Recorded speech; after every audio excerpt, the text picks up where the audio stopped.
Parce que comme tu es militante française, qu'est-ce qu'on peut dire contre la tyrannie et le régime totalitaire en Égypte? Alors moi, je pense que c'est terrible que les Égyptiens aient vu en 2011 la possibilité d'avoir enfin la justice sociale et la démocratie.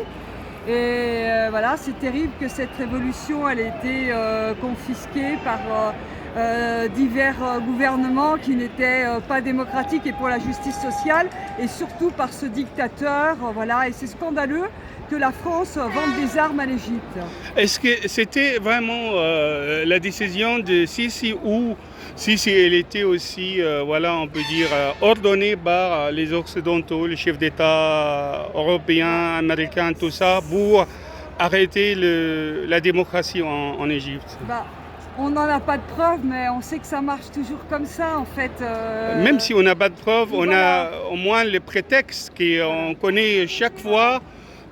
Si dans un pays de tiers-monde, il y a un essai de la démocratie, les Occidentaux ils bougent tout de suite pour freiner ça et supprimer aussi le choix du peuple, parce qu'ils ont supprimé, ils ont tué un président élu depuis 7000 ans. Le premier élu en Égypte, c'était Dr Mohamed Morsi. Est-ce que tu penses l'avenir des Égyptiens avec ce général qui est très autocrate et très aussi, on peut dire, très sadique, qu'il trouve du plaisir de tuer les Égyptiens? Qu'est-ce que tu en penses pour l'avenir d'Égypte? Je pense que c'est très difficile de se défaire d'une telle dictature qui, effectivement, a quand même le soutien tacite des pays impérialistes, et effectivement une telle main de fer que dès que quelqu'un bouge un petit peu, c'est la prison. Voilà, c'est quand même des pires dictatures du Pinochet, hein? Oui, Alors moi, justement, qui ai beaucoup travaillé pour lutter contre la dictature chilienne, je pense que c'est bien pire encore que Pinochet, en fait. Tout à fait, hein, parce qu'au moins Pinochet il n'a pas vraiment utilisé les armes contre son peuple directement, sauf qu'il a utilisé prison contre peut-être militants des opposants chiliens. Mais si ils tuent même les gens qu'ils ont soutenus au départ du coup d'État, est-ce que l'Égypte elle peut être libre bientôt? Ça veut dire qu'il y aura une autre phase de la révolution égyptienne? Ça veut dire qu'on est capable de révolter encore? Moi, je le souhaite de tout cœur, mais c'est vrai que je n'ai pas assez de contact avec l'Égypte, avec l'opposition égyptienne, la classe ouvrière, voilà, pour savoir s'il y a des mouvements qui sont susceptibles de ficher en l'air ce système, mais je l'espère de tout cœur. Est-ce qu'il y a des citoyens français comme toi? Ils soutiennent le peuple, on peut dire, du pays du nord d'Afrique contre les régimes totalitaires? Moi, je pense que le soutien moral et physiquement. Voilà, le problème, c'est que beaucoup de gens soutiennent, mais ils restent chez eux. Par exemple, s'il y avait une manifestation contre Al-Sisi, finalement, elle a été interdite, mais si elle avait eu lieu, il y aurait eu très peu de gens, et même si elle était un week-end, en fait, on a déjà du mal aussi à mobiliser. Donc je pense qu'au moins la moitié des personnes qui étaient là aujourd'hui sont de vrais internationalistes. Oui. Mais de là à vraiment intervenir, à être présent, c'est très très difficile.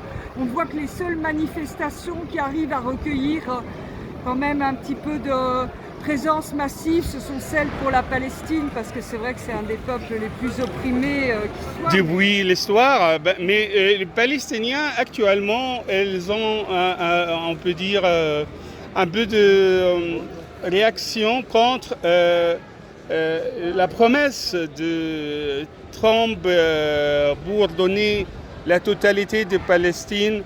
Et qu'est-ce qu'on pense pour arrêter voilà, cette stratégie de colonisation de la totalité de la terre palestinienne? Moi, je trouve qu'il n'y a pas beaucoup, il n'y a pas eu beaucoup de réactions. Il y a eu une manifestation à Paris qui était certes dans le contexte de la Covid-19 assez importante, mais qui n'a même pas retrouvé le nombre de participants qu'on a eu aux grandes manifs pour la Palestine en 2014. Et c'est quand même inquiétant, d'autant plus que c'est un des pires reculs pour le peuple palestinien depuis 1967 et c'est une véritable menace pour tous les peuples de la région, je pense. Et je pense que c'est toute la région qui peut rentrer dans une guerre totale, puisqu'en fait, que ce soit l'Égypte, la Jordanie, la Syrie, tous les pays sont concernés par l'Irak, le Liban. Mais les régimes arabo-musulmans là, ils sont maintenant dans la main de Netanyahou. Ils soutiennent Netanyahou contre vraiment un peuple supprimé depuis presque 70 ans, les Palestiniens. Est-ce que ça va terminer avec vraiment une guerre, on peut dire, qui peut coller le Proche-Orient complètement? Moi, il me semble qu'effectivement, on a vu depuis des décennies que les Palestiniens avaient été lâchés par les divers gouvernements arabes, peut-être pas les peuples, mais les gouvernements arabes de la région. Oui, pas les peuples. Mais je pense qu'il y a quand même une situation qui est complètement explosive, aussi en Syrie à côté, en Irak, et il y a quand même énormément de réfugiés palestiniens en Jordanie, un petit peu partout. Moi je pense que ça peut créer encore une situation très très tendue et il ne faut pas oublier qu'il y a quand même des crises économiques locales. Au Liban, voilà, on a vu les premières manifestations interconfessionnelles de toute l'histoire, je crois. Oui, hein. Donc c'est quand même que ça va très très mal d'un point de vue économique. Et des pays comme l'Égypte, qui se targuent comme beaucoup de pays d'avoir des taux de croissance élevés, et ben, les taux de croissance élevés c'est le pays, mais le peuple il souffre plus que jamais. Est-ce qu'il y aura la région du Proche-Orient, elle va être divisée encore ethniquement et racialement? J'ai bien peur que oui.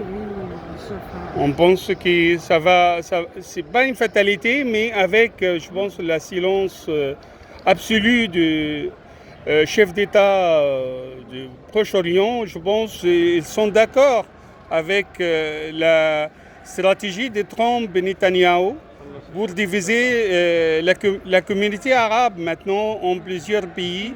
Hein? Surtout les minorités, ils peuvent avoir des petits cantons, machin. Je pense, mais surtout, il me semble qu'il y a déjà des divisions importantes confessionnelles qui sont, à chaque fois qu'il y a des crises économiques, attisées, et ça sert les pays impérialistes, donc ils ont intérêt à pousser à ça de toute façon. Israël c'est le pion très utile, mais il y a d'autres pions de l'impérialisme dans la région et on voit bien que le fait d'être arabe, ça n'a pas aidé les Palestiniens. On a bien vu que toutes les pétromonarchies elles n'ont jamais aidé les Palestiniens. C'est comme les Émirats arabes et l'Arabie saoudite, par exemple, les autres pions colonialistes. Notamment, mais à la limite, presque tous les pays de la région, parce que autant les peuples vivent des choses très très différentes.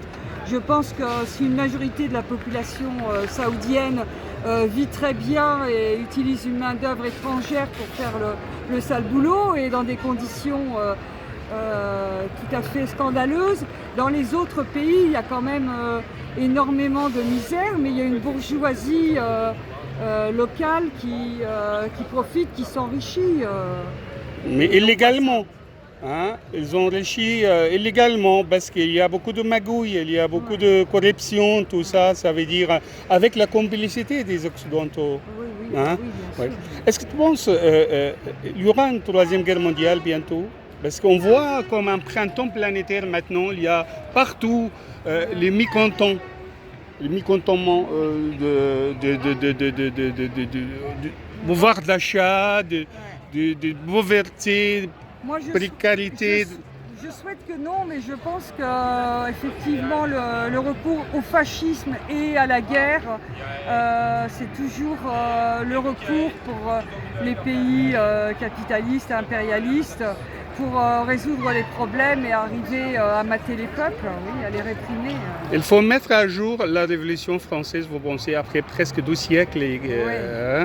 Ça veut dire qu'on a encore, on a besoin de corriger la Révolution française, vous pensez? C'est-à-dire que la Révolution française, elle a été faite par plusieurs classes sociales. Il y avait le peuple, voilà, et il y avait aussi la bourgeoisie qui a pris le pouvoir depuis. Oui. Et bon, maintenant, ce qu'il faudrait, c'est une révolution voilà, qui soit à la fois socialiste et démocratique.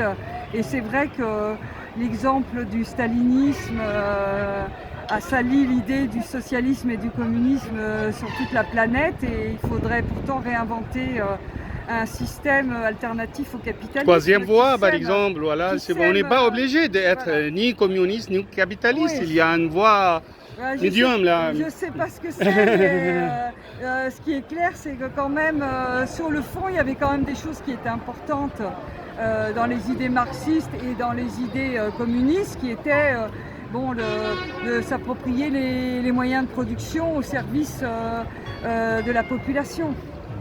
Merci, Voilà. chère madame, merci beaucoup. Je vous remercie.